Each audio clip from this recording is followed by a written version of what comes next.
আসসালামু আলাইকুম বন্ধুরা, কেমন আছো সবাই? এখন থেকে গল্প বলার পাশাপাশি কিছু রেসিপিও শেয়ার করব। অনেকেই বলে তুমি রান্নার পাশাপাশি গল্প বলো, ভালোই লাগে। কিছু কিছু রেসিপিও শেয়ার করো আমাদের সাথে। আজকে একজনের অনুরোধে অল্প তেলে কিভাবে পটল ভাজি করে সেই রেসিপি তোমাদের সাথে শেয়ার করব। যারা কম তেলে ঘরোয়া রান্না খেতে পছন্দ করো তাদের জন্য আজকে রেসিপিটা অনেক ভালো লাগবে। আর যারা বেশি তেলে পটল ভাজি খেতে পছন্দ করো তারা এভাবে ভেজে খেয়ে দেখো, অন্য দিনের চেয়ে ভালো লাগবে আশা করি। ভিডিওটা শেষ পর্যন্ত দেখো।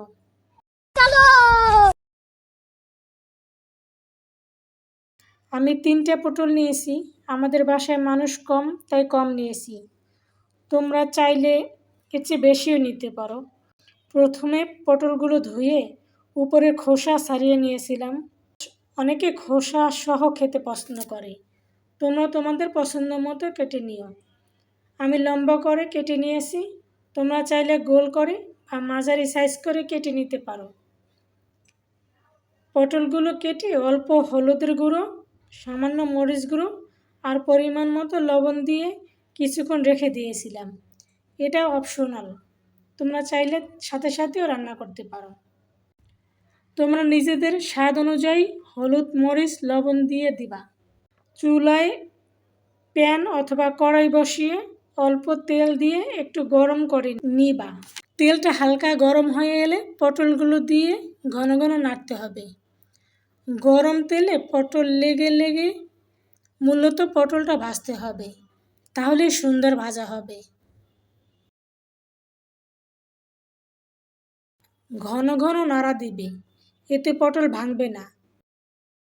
পটল একটু শক্ত সবজি, বেগুন বা অন্য সবজির মতো না, তাই ঘন ঘন নাড়া দিলে সমস্যা হবে না। নাড়তে থাকো। ঘন ঘন নাড়া না দিলে ভাজি হওয়ার আগেই পটলটা পুড়ে যাবে, তখন খেতে মজা লাগবে না।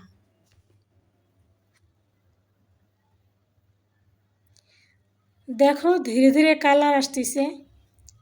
এই ধরনের ভাজি গরম ভাতের সাথে খেতে দারুণ লাগে, সাথে লেবু হলে তো কথাই নেই।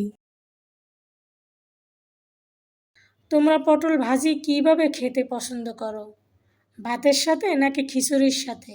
কমেন্টে জানাবে। যারা নতুন আমার ভিডিও দেখছো, ফেসবুকে দেখে থাকলে দয়া করে ফলো করো, ইউটিউবে দেখে থাকলে সাবস্ক্রাইব করে পাশে থাকো। দেখুন পটলগুলো সুন্দর একটা কালার আসতেছে, একদম কম তেলে, কিন্তু অনেক সুন্দর হয়েছে। আপনি মানেন আর না মানেন, এটা স্বীকার করতেই হবে, ঘরোয়া রান্নার আলাদা একটা স্বাদ আছে। পটলগুলো প্রায় ভাজা হয়ে গেছে।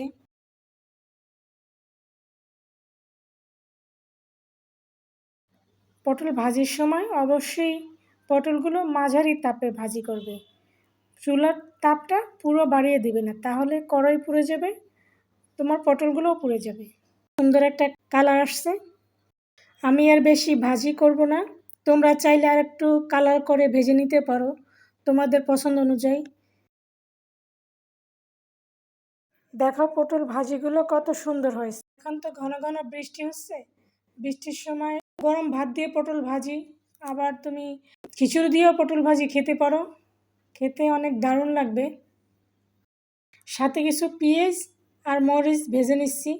এইভাবে পেঁয়াজ মরিচ ভাজা দিয়ে গরম ভাতের সাথে পটল ভাজি খেলে স্বাদ আরও দ্বিগুণ বেড়ে যাবে। অনেক ধন্যবাদ ভিডিওটা দেখার জন্য। এইরকম রেসিপি দেখতে আর গল্প শুনতে চাইলে আমার চ্যানেলটা সাবস্ক্রাইব করো। ফেসবুক থেকে দেখে থাকলে ফলো দিয়ে পাশে থাকো। তোমাদের সাপোর্ট পেলে সামনে এগিয়ে যেতে পারবো ইনশাল্লাহ। সবার জন্য অনেক অনেক দোয়া ও ভালোবাসা রইল। আমার জন্য দোয়া করো। আল্লাহ হাফেজ।